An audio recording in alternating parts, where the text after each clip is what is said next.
Chapter 24. But it was long after that they came home, long after the weddings of Llewellyn and Llewellyn, and Davy and Wyn. Married together they were, in our chapel one Saturday, the first day the snow had been off the ground for months. I remember, because if it had been snowing or slush underfoot, I should have had to wear my school boots instead of my best, and they were too thick and out of keeping with my best suit of good grey tweed, and there is no sense to wear thick old boots with a good suit. There is proud I was to go for my first suit made by hand. Before, of course, my mother had made my suits, or bought them from the shop. There is no feeling to be had from a shop suit, because there it is, made and ready to hang on you. And hang it does, with lumps in the seat of the trews, and lumps under the arms, enough in the front to fold round you twice, the cuffs down to the tips of your fingers, and the trews too short to be long trews, and too long past the knee to be short trews. But you will wear what you are given, and you will be proud in it for 2 or 3 Sundays, because it is new. But then the creases that show its newness go from it, and it is only a best suit again, and long on you, and bought big because you shall grow in it.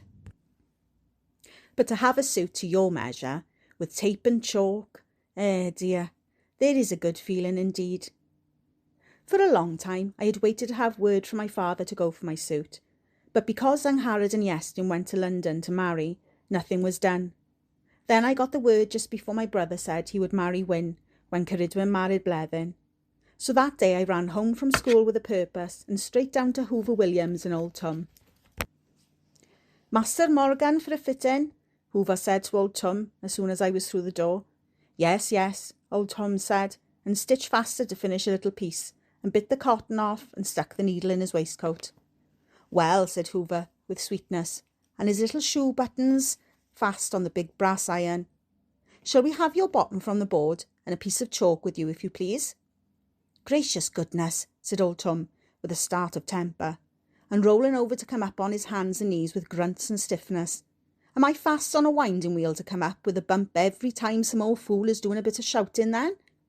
"I will thank you to hold your tongue," Hoover said, coming to be red in the face, "and pleased to have your orders from me without the pleasure of your voice. Silence is golden." "You are right for once," old Tom said, on his feet and hands on hips to look at Hoover, and as sweet in the voice. "The money you have lost in your time would close up the banks indeed." The shoe buttons came to look at me for pity. "All I am asking is for a bit of chalk," Hoover said, to rend the heart. "What I am having would put marks against the names of saints." "Chalk," said old Tom, and very delicate in the voice, the thin wedge of chalk on the palm of his hand. "Shall we see a master tailor using it on a good bit of cloth now?" Hoover took the chalk with slowness, and his eyes all over the face of old Tom all the time. "You shall see a master man in his own shop," he said, every word of equal weight, "going about his business in ways that have gained a name for him wherever men speak of suits for men, and costumes for women, and outfits for riding to hounds, top-coats and covert coats, cloaks and rain-cloaks, and all articles of attire to be made in cloth for all, old and young." "Will we start now?" old Tom asked him, very serious, and hands held up with the fingers loose and hanging down ready to start on anything. "Because much longer of this, and I will be smelling in my grave, and the boy will grow whiskers to the knees." "Peace, for the love of God," Hoover said, and flying into a rage, with his shoe buttons sliding all over the shop, on me, on old Tom, on the ceiling, and on the floor. "If old Pharaoh could be had from the world to come, he would see you in the 7th plague indeed." "Good," said old Tom, and come in to slit the sleeve in my coat. "So the exodus is only a matter of waiting then, and you will be home safe to your tea in time for supper, Hugh, my little one." "Scissors," said Hoover, and old Tom had them in his hand as by magic. Every man to his business, but indeed the craft of a tailor is beyond all doubt as noble and as secret as any in the world. To take a bolt of cloth and work with such simple tools as chalk, needle and thread, scissors and hot iron, and bring from them a suit to fit every little bump and crevice of the body, without ugliness, is a royal mystery indeed, and ancient beyond the knowledge of man, for all mankind has had joy to deck himself, right from the beginning, and none shall say when that was. "More in the shoulder," said Hoover, making little marks with the chalk. Up with the back. Old Tom pulled up the cloth at the back only the smallest bit. Wait, wait, Hoover shouted. Will you have his collar over his ears with you, you old fool, you? Down a bit. Down more. Wait, wait. What now in the name of God? Asked old Tom, with impatience and fast losing sweetness. A coat I am making, Hoover said, with froth over my shoulder. When it is true's, I will let you know. Will you have the collar round his waist? Nothing will surprise me in this place, old Tom said. There will be buttonholes in the bottoms of his trews before long. Collar a bit high in the back. I know, said Hoover. Please to close the head. Close head, close sense, old Tom said. Perhaps that is why. Hoover looked at me as though he would cry. Then he bit his lips and, still looking ready to cry, went to mark the front for buttons, but savage and with quick side looks at the big shears on the table, as though ready to use them for killing at the wink of an eye. Right, sleeve short, said old Tom, as though it were no business of anybody. Hoover took a big breath and went to work on the left cuff. Right sleeve, said old Tom, with a suck of a tooth. Hoover dropped his arms and closed his eyes. Then he opened them, looking as though the worries of the world were in his keeping, and went to work on my trews. Tighter at the waist, said Hoover, and higher, if it is no trouble to anybody in the shop. Shortness in the right sleeve, said old Tom. Hoover started humming some tune of his own, and making little marks all over my trews with the chalk. There is pretty, said old Tom, very serious. A journey of 6 months of Sundays and a good pair of feet, said Hoover, almost in whispers. Would have to be hard to find anything so pretty as you. So my mother said, old Tom said, and that sleeve of his is just below the bone of his elbow with him. Take off the coat too, my little one, said Hoover with grandness. A master tailor has no need to give a second look to anything. Come you Friday night and have it hot from the goose. Oh, he will give it to you himself then, said old Tom, going to sit. And if you will find a leg of your trews hanging from your neck and cuffs instead of flaps on your pockets, raise your eyes from my face, will you please? Yes, said Hoover, flat. In suffering and in pity, for he is the last of the Gadarene swine, and no more to come, thank God. Good night now. Good night, Hoover and Tom, I said, and off with Hoover hitting the goose on the iron holder to cover what old Tom was saying to him. There is a day and a night we had when Davy and Wyn and Cerridwen and Blethyn were married, and no sleep the night before either. We were down at the chapel, giving the hall next to it a bit of paint and a good scrub, and putting tables for the tea and cakes, and polishing chairs ready for the people on Saturday. My father, Ianto, Davy, Cerridwen, and Bron and me, and Mrs. Lewis and Mrs. Jones, our next doors, and their boys and girls had been at it for hours and just getting the place to look in shape. Ivor was over the mountain conducting the big choir, and Mr. Griffith was up at a cottage where there was sickness, for I had chased a chicken in our back for him to take up, and nothing I hated more than killing one of our chickens, for I knew them and they knew me, and we were friends. James Rowlands, one of our deacons, came in the hall from polishing the pulpit in chapel, and held up a finger at my father. Visitors to see you, he said, in the chapel. Thank you, Jim, my little one, said my father. Somebody about the weddings, I suppose? Yes, I think, said James Rowlands, but special. Come quick. Bring them in by here, said my father, on top of a ladder, with hammer and tacks for candle holders. Come in the chapel, man, James said. No, said my father. Ask them to have the goodness to come to me. I am at work. Right you, said James, and out he went, leaving behind him the sharp smell of beeswax and turpentine. I was holding up the candles for my father to fit in when he was done with hammering. He finished nailing the last one in and took the candles from me, but standing up on the top step again, he looked over at the door and almost fell from the ladder.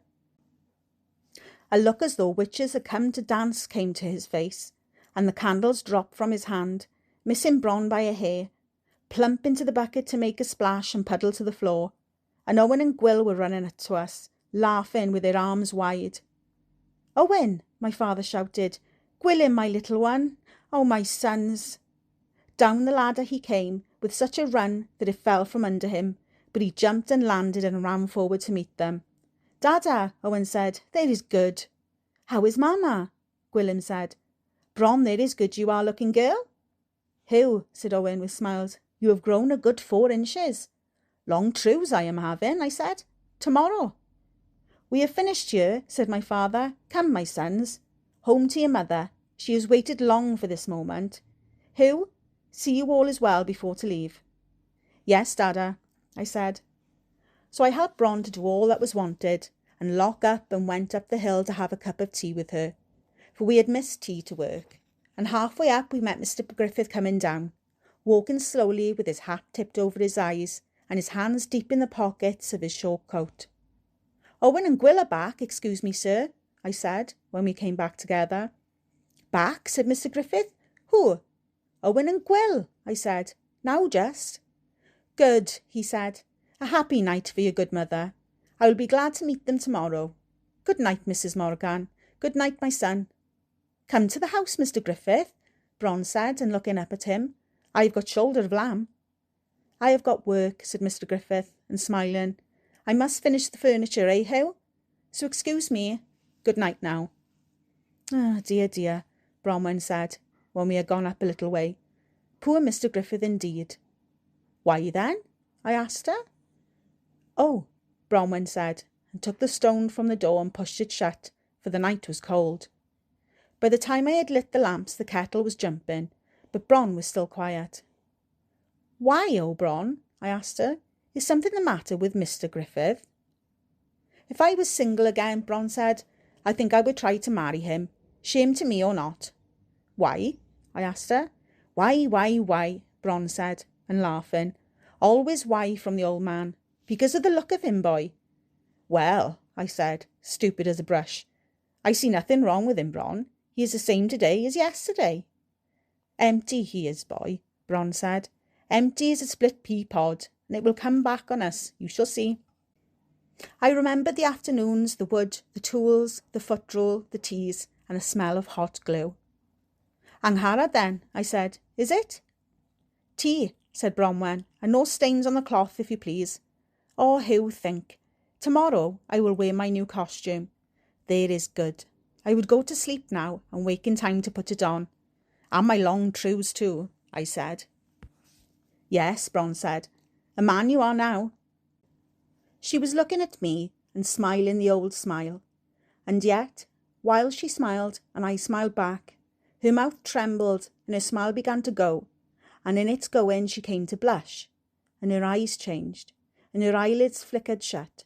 She was going redder and redder, and I began to blush, though for what I cannot say, and the cup and saucer shook in my fist, and the cup rattled, so I put it down, but still Bronwyn was red, and still she sat, not moving, looking down into the sugar basin, and the silence grew so thick that perhaps a man might rest his weight against it and not make it break. Go now then, Hugh, she said, in a little voice that cracked to a whisper in the throat. So I went, and shut the back door quietly, and stood to look up at the mountain that was blacker than the darkness, but no blacker than the misery of questions in my mind. Nothing had been said, nothing done, to cause such a happening. Yet there I stood, looking up at the mountain to borrow some of his peace, with the wind lively about me, and coldness blowing through me to take the place of the heat I had just left. But another heat was in me that now I felt, and putting my mind to this fresh burden, I found a risen newness pillared in my middle, yet, for all its newness, so much a part of me that no surprise I had, but only a quick, sharp, clear glorying that rose to a shouting might of song in every part of me, and I raised my arms and drew tight the muscles of my body, and as the blood within me thudded through my singing veins, a goldness opened wide before me, and I knew I had become of men, a man. Then the goldness passed, the cold pierced through, and doubt came down blacker than before, and misery with it, for quickly, as the vision came, so it went, and I was cold, shamed, and afraid, watching the sounding darkness and wondering how men could go about their daily works, happy, having no care, thinking nothing of this mightiness within, mindful only of their bellies, their comforts, and their pockets. And I wanted to be as I had been yesterday, a boy again, without the heaviness of doubt, this pressing fear, this new treachery that lifted to realms of singing gold, and in a little space flung to pits of night. Courage came to me from the height of the mountain, and with it came the dignity of manhood and knowledge of the tree of life. For now I was a branch, running with a vital blood, waiting in the darkness of the garden, for some unknown Eve to tempt me with the apple of her beauty, though we might know our nakedness and bring forth sons and daughters to magnify the Lord our God. I saw behind me those who had gone, and before me those who are to come. I looked back and say my father and his father, and all our fathers, and in front to see my son and his son, and the sons upon sons beyond. And their eyes were my eyes. As I felt, so they had felt, and were to feel, as then, so now, as tomorrow, and forever.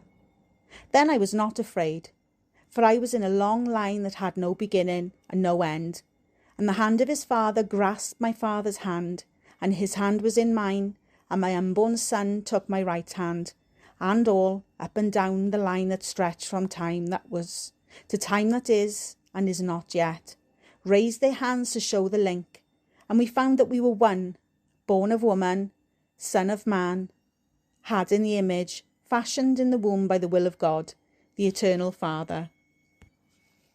I was of them, they were of me, and in me, and I in all of them. Who? Ianto said. Why are you standing there, boy? Are you cracked? No, I said. Watching the mountains, I was. Well, come in and watch a couple of pots, will you? He said.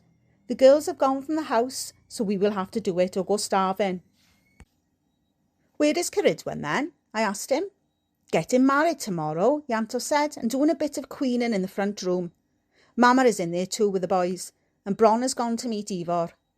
She was in the house now just, I said. No, Ianto said. I saw her go.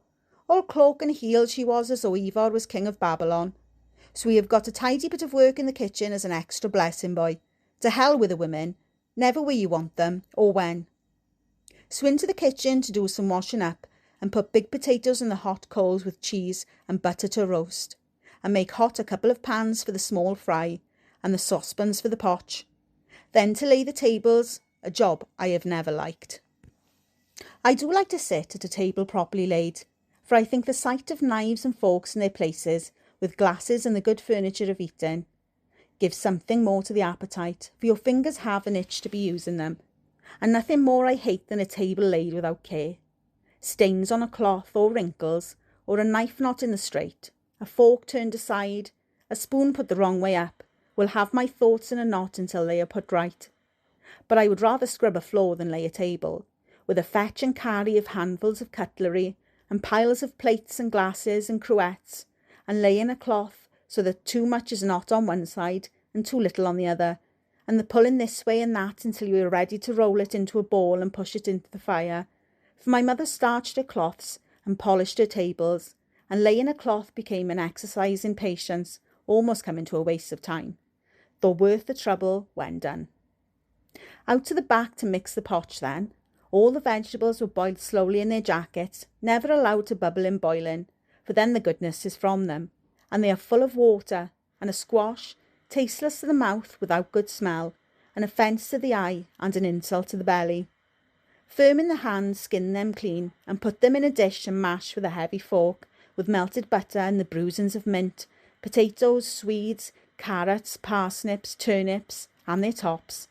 Then chop small purple onions very fine, with a little head of parsley, and pick the leaves of small watercress from the stems, and mix together. The potch will be a creamy colour with something of pink, having a smell to tempt you to eat there and then. But wait until it has been in the hot oven for 5 minutes with a cover, so that the vegetables can mix in warm comfort together and become friendly, and the mint can go about his work, and for the cress to show his cunning, and for the goodness all about to soften the raw and gentle nature of the onion. By that time the small fry are bouncing together in the hot butter drips, and coming brown at every moment like children in the sun, and shining with joy to smell so good. As soon as they are the right deep colour of brown, and still without cracks of heat, when the small sausages are the same colour all round, Give them a turn of the fingers of thyme and sage, just a turn of the fingers. Mix the pan full well and put all on a big blue willow pattern dish. Bring the roast potatoes from the coals, and you will find the butter and cheese gone into them with as much pleasure as they will soon go into you, and rest them among green leaves of lettuce and new radishes. Now call everybody quickly to the table and eat plenty. There is good to see happy faces round a table full of good food. Indeed, for good sounds, I will put the song of knives and forks next to the song of man. My mother was the last to sit, as usual, and the first to notice an empty plate or an idle knife and fork. Her eyes were all over, seeing all, missing nothing, and on her plate the smallest meal of any, yet quick to scold if a morsel was left, or a third helping refused by one of us. "Did you have good dinner in London?" my mother asked Owen. "No, Mamma," Owen said. "We went to cook shops most of the days." "Roast beef and mashed," Gwilym said, "with cabbage and Yorkshire, and jam pudding, cup of tea, 7p. "7p?" my mother said, in a whisper. "Goodness me, boy, were you rolling in money?" "No," Owen said, "but it is dear in London." "Are you going back, Owen?" Ianto asked him. "No, indeed," Owen said, "if Mamma and Dada will have me back." "This is home to you," my father said. "Glad to have a good sleep I will be," Gwilym said. "Nothing but night work the last month, and no sleep last night or the night before." "So what will you do, my sons?" my father asked. "Down the pit," said Owen. Yes, Gwilym said, and happy to be back after that old tunnel. "Working in a tunnel, Owen?" Ianto asked him. "Which one then?" "They are making an underground railway for London," Owen said, "but no plan into it. They will make fools of themselves in time to come." "I suppose you told the foreman that," my father said, loading his pipe and smiling. "Owen was the foreman," Gwilym said, "and he told the surveyor." "Oh dear," my father said. "So you had the sack?" "Not for that," Owen said. "He was rude to me, so I had to instruct him in courtesy." "Ah," said my father. "Then it was you had the sack, is it?" "No," Gwilym said. "The surveyor had the sack. Owen had a rise in his wages and a bigger gang. I had the sack." "Oh," said my father. "You had the sack, did you? Why?" "Wages and conditions for the men," said Gwilym, very hand-dog and talking to his plate. "I started a union. They found out when we joined the Dockers' parade, but I told them to go to hell. But one night I called a meeting after work, and the boss came in, and I was sacked on the spot. So Owen left too. No need. Then we saw yesterday's notice about the wedding, and the bit in the paper about Davy and Wyn, and we said, home." "John Burns and Cunningham Graham are getting things done then?" Davy asked. "The best union of the lot now," Owen said, "and there is a man is John Burns. What is going on down here?" "Anything but what is sense," Ianto said. "Sliding scale, that is all you will hear.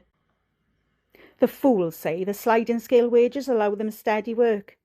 They cannot be got to look at figures. Nobody will look at the royalties going to Butterbellies and Lordlings." "Why not?" asked Owen. He was broader, blacker in the beard, shorter and curlier in the hair, but the same strong grey eye. "The men of the valleys are not fools." "No," said Davy, "not fools, but too damn well behaved." "I will thank you not to use any language inside the house," my father said. "Please to remember that we made a bargain with the owners on sliding scale. It is for us to honour it. So be silent about your union. Plenty of time for it when you find yourself cheated." Now, my mother said. "No more words. Did you go to chapel in London, Owen?" "Yes, indeed we did, Mamma," Owen said. "Every single Sunday." "Castle Street," Gwilym said, "and good too. The choir is singing before the Queen soon." "It is beautiful," my mother said, and smiling at us, but not seeing any of us. "Singing before the good little Queen. I would think their voices might come to be like angels to sing for her. Pray day and night to be in good voice for her, I would." "When is the Eisteddfod now?" Owen asked. 6 weeks, said my father. "Ivor is in with his choir." "Choir?" Gwilym said with big eyes. "Ivor? Since when, Dada?" "Weeks now," said my father, "and I shall look to see all of us standing in it too. Davy is soloist. How many in the choir? Asked Gwilym, laughing. If I will see Ivor waving a piece of stick, it will be my death. 25 all told. 1,350 male voices, my father said, and suddenly the room was still. Such mightiness has not been heard since the coming of the dove. Bigger than Caradog? Owen said, and hummed in surprise. We heard good choirs at Crystal Palace too, but the tenors were no good. Tin trumpets, Gwilym said. Mice could shout louder. Wait till you hear our tenors, my father said. Gabriel have put aside his trumpet in shame. I will enjoy to open my lungs again, Owen said. But where is Mr. Griffith? Working, I said. He'll be glad to see you tomorrow. He told me to tell you. Oh, said Owen, and looked at my mother, and we were all quiet again. Dada, Gwilym said, how is it Angharad came to marry young Evans? Was she senseless? Why senseless? My father said, in quiet, looking at his pipe, and my mother making a face at Gwilym, and making it straight again when my father looked up at her. Well, Owen said, he was always a lout. A purse-proud ninny him, said Gwilym, and no better for a bit of Oxford either. He is your brother-in-law now, at all events, said my father, and Angharad has made a good marriage. She will never want, neither will her children. I hope he does something about his property when he comes back, Ianto said. Old Evans could do what he did because he spoke his men's language. They will stand no nonsense from this one, though. There is a petition going in this week, said Davy. What is the use of a petition? Owen asked, and a new note came into his voice. John Burns has shown you what to do. Worry the government. Make a nuisance of yourself. And have 6 months of starvation for nothing but loss and death to children, my father said. Nonsense, boy. It do look very good in books, but hard on the mind and belly. Leave it now. Will you starve forever, one day then, Dada? Owen said, and stern in the eye.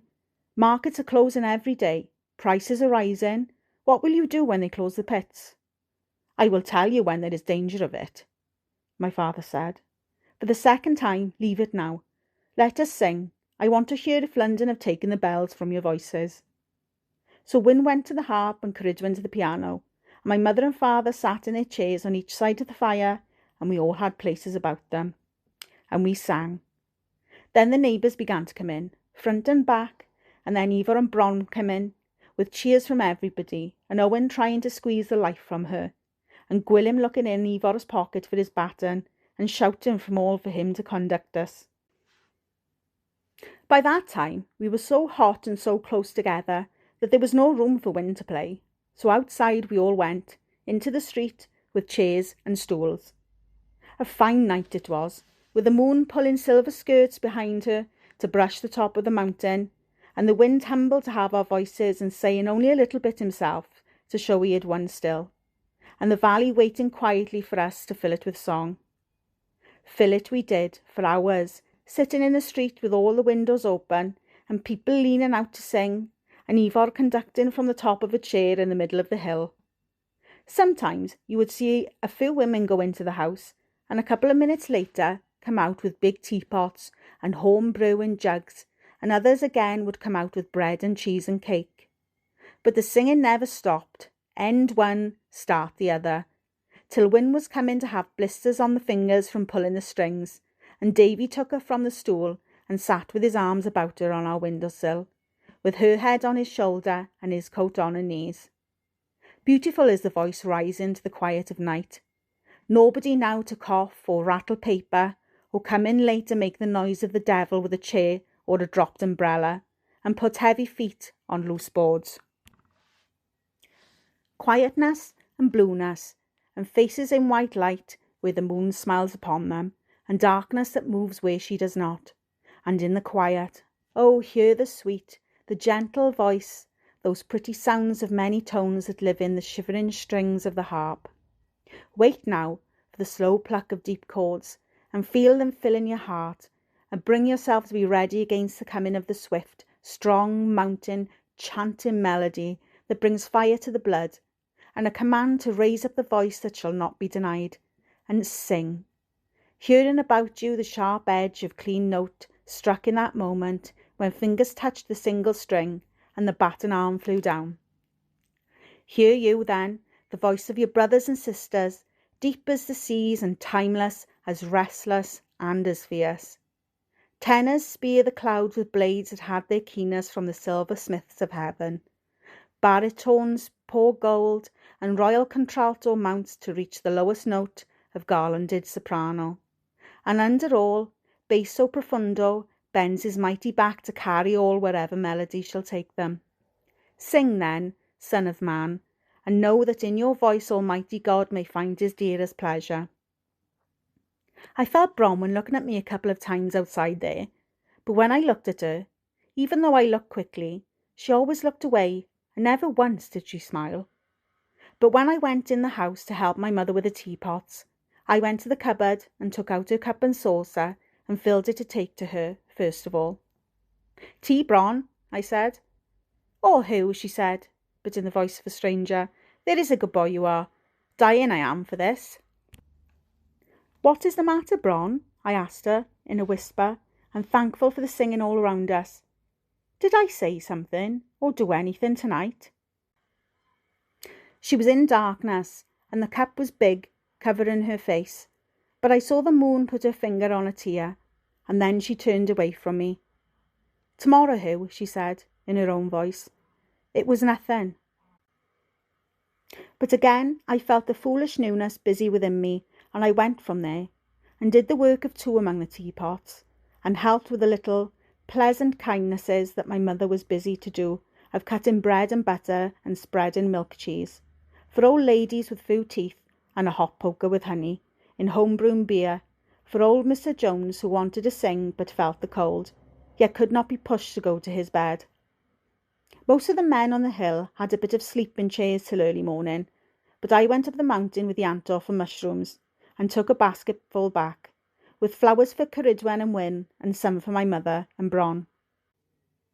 My father and Ivor, with Ianto and Davy, went down to the colliery to work the morning shift. As soon as they were gone, the real business of the day began. The house was cleaned from top to bottom, all the furniture was outside to be polished, clean curtains were hung, and the knives and forks and spoons were given a shine. Then all the cooking started, with the neighbours helping, and I built fires and troughs outside to take the pots and tins overflowing from the stoves and grates. Then we peeled potatoes and sliced vegetables, stripped chicken and duck, cut steaks and chops, sliced bacon and forked sausages, until I was sick of the sight of food. Then we laid all the tables, and some of us went down to the chapel hall to lay up down there for the Eisteddfod in the evening, and set chairs and hung curtains. When the hooter went at noon, we ran back up the hill, and I put baths for my father and brothers out in the back, and put the buckets of hot water near. Then I had a dip, and went upstairs to put on my long trews. Well, I wonder, does anything feel better than to put on the first pair of long trews? In this very room here, where I am sitting, I took the paper from the suit, and pulled little bits of cotton from it, and held it up to feast upon it. Off with my clothes and into a clean shirt, with a stiff collar, and careful to tie my new white tie that Bron had given me in a wide knot, and pin it with my father's pin. On with the socks, new too, that Ceridwen had made for me, and then to work with the comb and water to have my hair with a parting and flat. Now for the suit. Pity that the coat and waistcoat cannot go on first, so that the trews can be saved till last, as you will eat potatoes and meat first, and save the new peas till the last. But there it is, trews first. So careful not to spoil the crease or get the ends on the floor. You balance to have one leg in and draw it on, and then the other, and stand to button them to the braces, and you feel the cloth covering your legs all round and down, and you look and see the creases falling sharp to the top of your foot. On with the best boots, polished to see your face, and careful in bending again to lace them. Then stand, feeling the trews bearing down upon the braces, and put on the waistcoat, and feel it snug about you. Then on with the coat, nothing to fold over, nor palmful of cuff tight, but not too tight under the arms, and flaps all flat, and the collar rolling down to button over at the top. Royal, royal is the feeling, to be standing in your good long trews, and well I understand the feeling of the gentlemen with sashes round their middles and feathers in their hats. You are brave with glory, and with fear for none. Up on the bed I got then, to try to see my trews in the little bit of glass, but it was too small, and this little room was too dark, and I could only see some shining boot and a bit of turn-up. But I was feeling elegant, and that was enough for me. Even old Napoleon never felt so good. And when I went downstairs, very careful again, no Queen's ambassador to the court of Tsar had more straightness in his back, or lift to his nose, or firmness to his feet, than I had. I felt good inside and out, a feeling not to be had many times in your life indeed. Then my mother saw me. She was just putting on her hat with the pins ready to stick in. Her eyes went big, and she opened her mouth to speak, but no words came out, and the pins dropped from her hands and the hat hung upon her head, with the veil caught in a comb at the back. "Well," she said, and put her hands together, and with a smile that was nearly crying. "Who, my little one? Who will tell you from a lord then?" "Is it fitting me, mamma?" I asked her, and going hot. "Fit," mamma said, "like the green in trees, and I should think so too. A sovereign and bit it costs us for Hoover. Do you like my costume then, Hugh?" So I knew my mother felt about her costume as I felt about my suit, and I looked at it from the front and back to give it proper respect, though my mind was on what the boys and girls outside would say about me. "Beautiful, mamma," I said, and she smiled again, very pretty. In came Wyn and Cerridwen then, but not in their wedding dresses, and another turn round and look, and hand claps and kisses, and trying to tickle the backs of my legs, but I ran from them, and out in the back to meet my father. "Well, well, Hugh, my son," he said, and looking me up and down, and turning me about, and looking at the linings of the coat, and the buttonholing and the way the buttons had been stitched on. "Hoover have done a creditable job indeed. No pig fits his skin better." "How do I look, Dada?" I said, a bit disappointed he had gone to look at the work instead of me. "The same as yesterday, with long trews extra," my father said, flat. "Take your brother's coats down to the field when you've had dinner, and remember the extra candles for the hall." "Yes, Dada," I said, very thin. So into the house again, and smelling the richness of new baked cake and bread crusty from the ovens. But I was afraid to eat much, in case to spill, so I was off down to the field with the coats long before the match started, and everybody poking fun and saying I was too proud to eat. And indeed, going down the hill with the boys all staring and taking off my cap to the women, that is what I was, proud as proud, and glad to have something to do with my hands. But I could do nothing with my nose and mouth, for they were all shapes and twitching like the tail of a cow, until, long before I got to the field, I wished I was back in my old clothes, with nothing to feel except hot or cold. I was glad to be by myself on the field for a little bit, and I went to find a good place to see the match, up on a mound halfway between the goalposts. There I put the coats and sat down, with care again, and there is good to sit down with long trews and give the fronts a hitch so that the knees will be free of bag. It is almost a sign that you are a boy no longer, and then it is that you will think of pipe and tobacco to round you off. The other teams came in a break with 4 good horses and changed behind the hedge, with a couple of boys to tell girls to keep clear. By that time, our team were leaving their houses, and it is pretty to see their jerseys coming down the street, and prettier still when the other team ran on to have some kicking practice. Now the field was filling, with crowds of people coming down the hill, and dog carts and traps and gigs coming all along the mountain road every minute, until the square was full of wheels, and the fields up the mountain full of grazing horses, with some of the men looking after them to earn an extra pint. Ivor went on to referee and spin the coin, and when we won the end with the wind, a big cheer went up, for the wind always dropped low towards sunset. So what there was of it, we would have for the first half. A healthy sound is the tamp of the leather ball on short green grass, and pleasant. To watch it rise, turning itself lazily, as though it were enjoying every moment of the trip up there, against blue sky, and coming down against the green in a low curve right into the ready hands of a back. A whistle from Ivor, and the captain on the other side takes his run and kicks, and as you watch the ball climb, you see the teams running into position to meet one another underneath it. A forward has it, but before he can do so much as feel it properly, he is flat on his back, and the 2 sides are packing over him. A whistle from Ivor and the first scrum, and shouts for Davy as he lifted his arms to bind his front men. In goes the ball, and the tight, straining muscles are working, 8 against 8, to hold one another and then to push each other the length of the field. But the ball comes free behind the pack, and their fly half has it so fast that nobody knows till he is on his way towards our touchline, with his 3/4 strung behind him, and nothing but our full-back in his way. Shout, crowd, shout, with one voice that is long drawn, deep, loud, and full of colour, rising now as the fly runs pell-mell, and Cyfarthfa Lewis dances to meet him, and up on a rising note for inches are between them, louder with a voice in an unwritten hymn to energy and bravery and strength among men. But Cyfarthfa is like a fisherman's net. The fly has been too clever. He should have passed to his wing long ago, but he is greedy and wants to try himself. And on he goes, tries to sell a dummy, and how the crowd is laughing now. For to sell a dummy to Cyfarthfa is to sell poison to a bogier. The fly is down, and Cyfarthfa kicks the ball halfway down the field to our forwards, and has time to offer his hand to poor Mr. Fly, who is bringing himself to think what happened after the mountain fell on him. And my father is laughing so much that his glasses are having trouble to settle on his nose. Owen and Gwilym are shouting for all they are worth, for Davy has the ball, and his forwards are all round him to push through the enemy. Shoulders and knees are hard at work. Men are going down. Men stumble on top of them, fall headlong and are pinned by treading, plunging boots. Red and green jerseys are mixed with yellow and white, and mud is plenty on both. On, an inch, 2 inches. Bodies heave against bodies. Hands grab, legs are twisted, fall and crawl, push and squirm. On.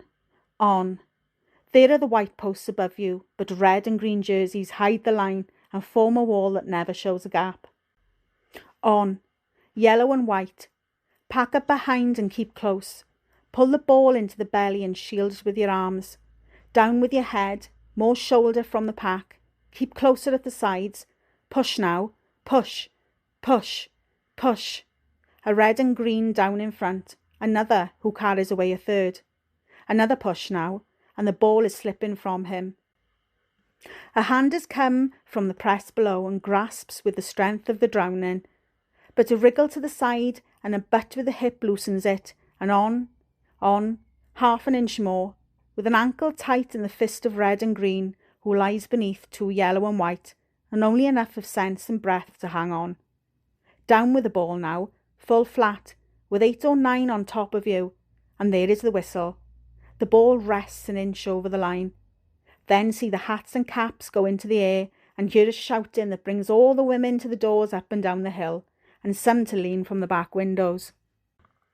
Again the whistle, and Maldwyn Pugh looks up at the posts, makes his lucky sign, and takes his run at the ball that rests in its heeled mark, and kept there by the hand of Willie Rees, who lies full length in the mud with his face turned away, not to be blinded by the slop that will come in when the boot leaves his hand empty. Empty it is, and the ball on its way, and the crowd quiet, with a quiet that is louder than noise, when all eyes are on the same spot, and all voices are tuned for the same shout. The ball travels high, drops in a curve, turns twice. The crowd is on its way to a groan, but now the wind takes it in his arms and gives it a gentle push over the bar.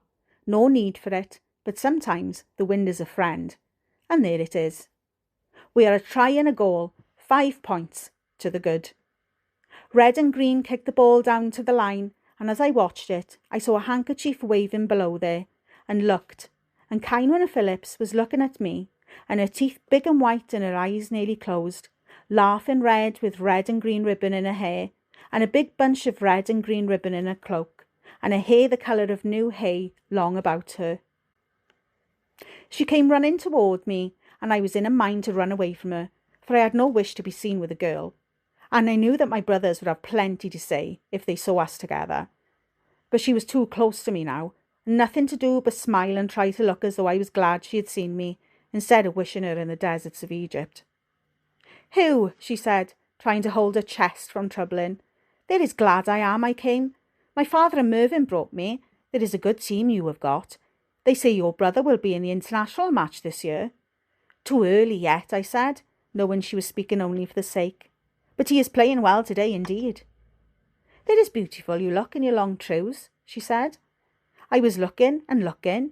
No, I said, he is just like Hugh Morgan, but he is too grown up. A man he is. Hugh's big brother, I said to myself, of course. And then I looked again when you were shouting now, Jess, and I waved my handkerchief to make sure.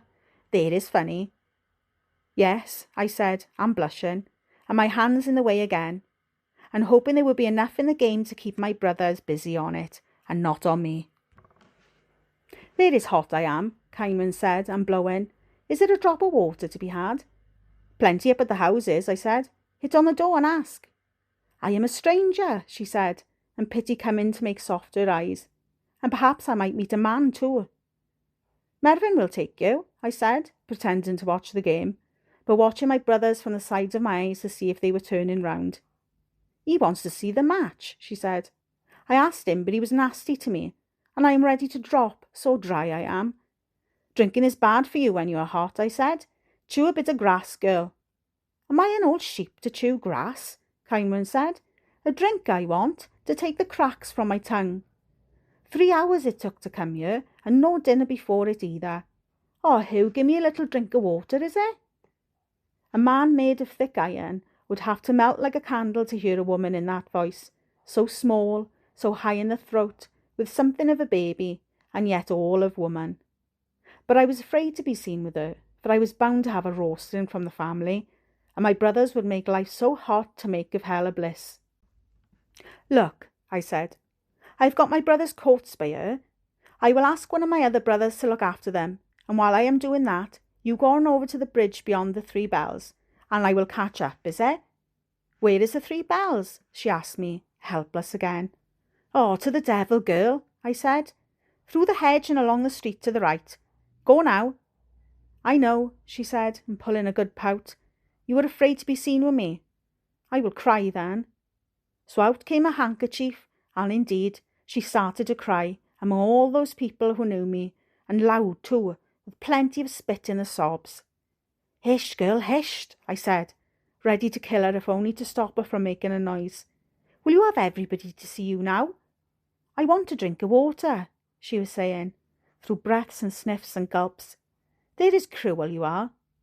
Oh, and then my father turned, full of cheering, for Davy had gone through again, and with his mouth wide he saw me and looked at Kyneman. And at that moment off she went again, with her mouth drawn down and her eyes closed, and her face to the skies, and me going from one foot to the other, and an itch in my fingers to strangle. Only a little drop of water, she said, but only us two would know what she was saying, so full of chokes and coughs it was. Hish, I said, I will give you a drop of water. You shall swallow the river, but hish now, will you? Here is my father. And here he was, very stern, looking at Kyneman and then at me as he came.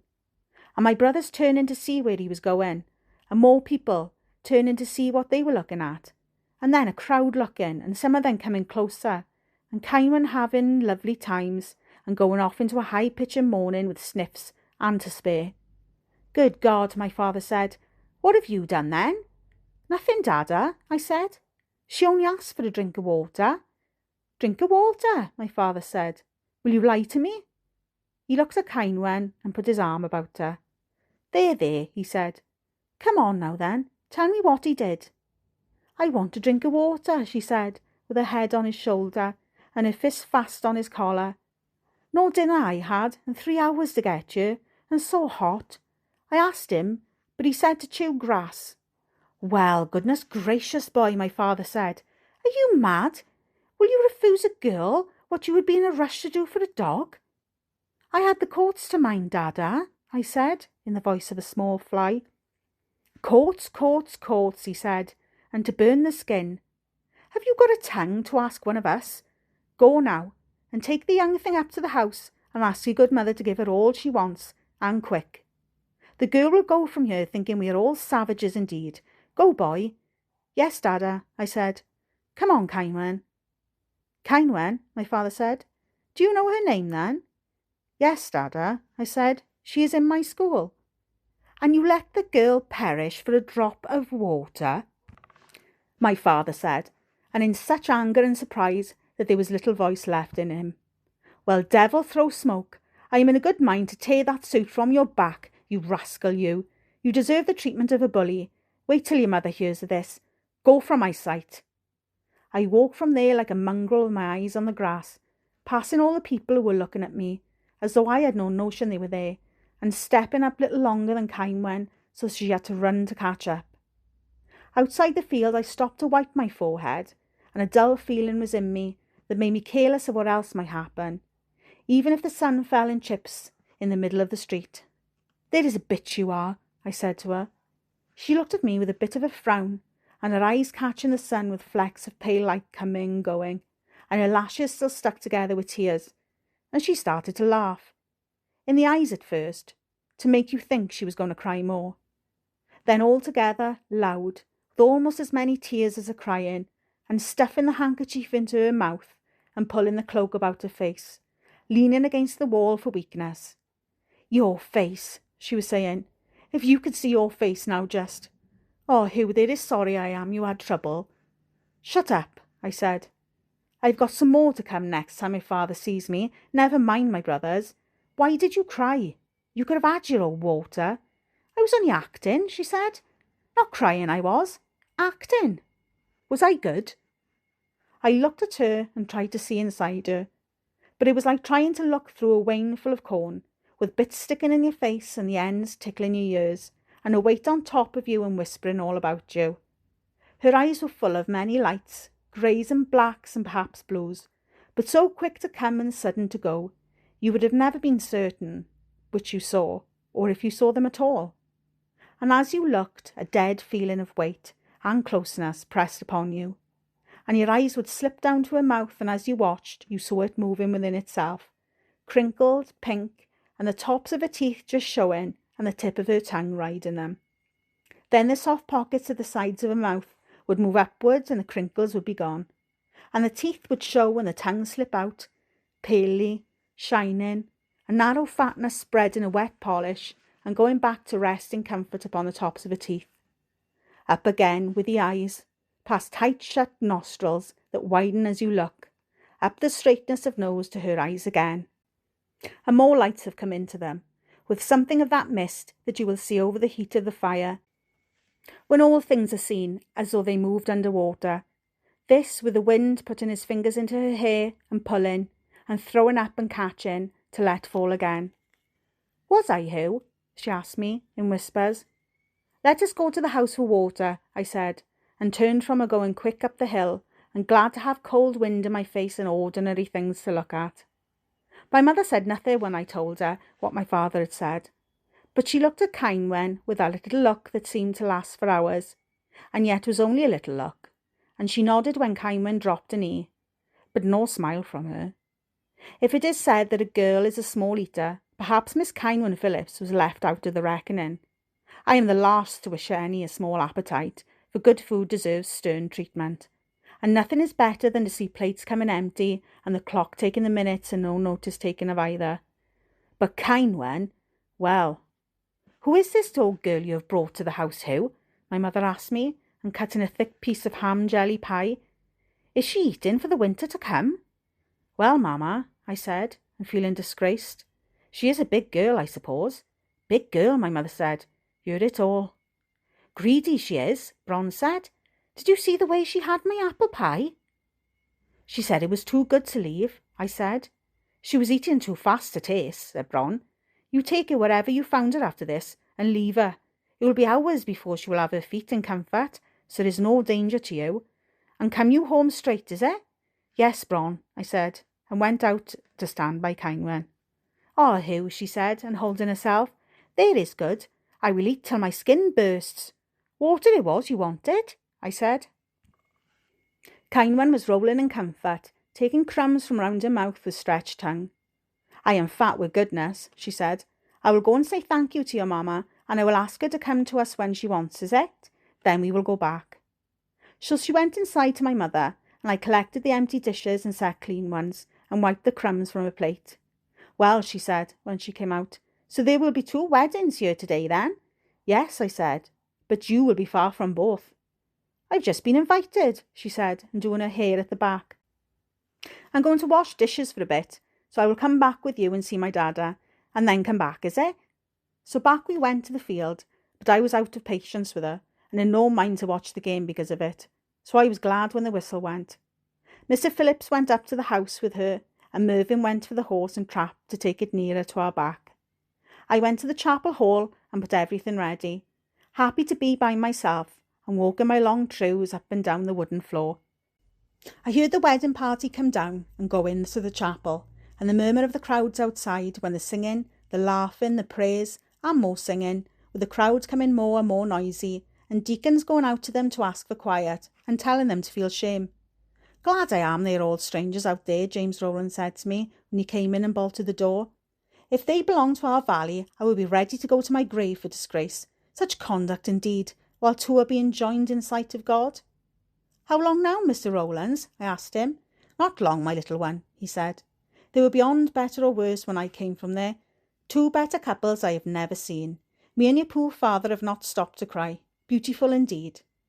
So up and down I went again, and very good it is to be with yourself in an empty room, to walk as you want and say as you want, with no thought for what others may say or think.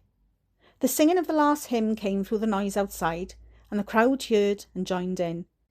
The doors were opened in chapel, and people began to come out, pushing everybody from the porch to let Davy and Wyn and Blethen and Cerridwen through. I was on a chair looking out of the window to watch them go, and indeed I will swear there were differences in our Davy and Cerridwen, even in so short a while. It was in the smile they had, in the way they waved, in the way they stood, and even in their walking. It was as though they had lost something, but found something else better, and yet still ready to worry for what they had lost, if only they could find out what it was.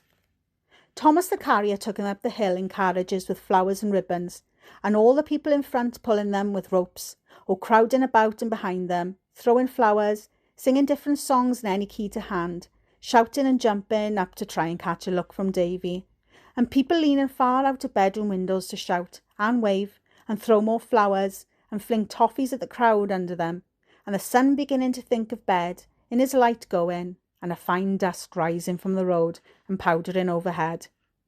Well, Bron said, where were you in chapel then? I did the candles and set the fires in by there, I said. Dada was angry with me, so I stayed in the quiet. Where is that old sow of a girl with you? She asked me, and taking off her cloak. Have nothing to do with her, Hugh. One look, and I was finished. She's doing dishes up at the house, I said. She was asked because she said she liked Mamma's cooking. Then let her stay up by there till it is time to go, Bron said. And you stay down here, is it? Yes, I said, if I am with you. Plates, said Bron, and in plenty, over by the cakes, and small spoons in the box by the cups and saucers, or they will drive us mad for a spoon again. Why have you come from the house, Bron? I asked her. I thought you were going to have a wedding tea with them. Mr. Griffith came up, Bron said, and I saw him looking. The house was shouting full of Angharad, so I put my cloak on, and I said I had a headache. So we went to work on the food and drink for the Eisteddfod, and when the other helpers began coming in, they found there was little to do but sit down and eat again. But it was only a few minutes after that, and the choirs began to come in and take whole rows for themselves, and people putting hats and coats and pieces of paper on chairs, and others trying to push them off and put their own down on the sly, with words coming high and faces going red, and deacons pushing through the crowd with frowns to find the cause of the trouble and put all at peace again. I had saved good places for my mother and the boys in the middle of the front row, so when they came I was proud to show them in. But I had forgotten Ceinwen and Mervyn and Mr. Phillips, and my mother said she would go back home rather than sit with guests left standing.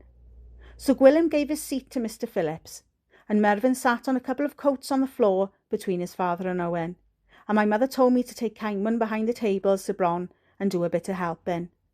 So there I was with Ceinwen again, and as soon as we were out of the crowd and away from eyes, round in the back where we boiled the water, she put her hand in mine and put her arm round my neck. Go from me, girl, I said, and pushed her off.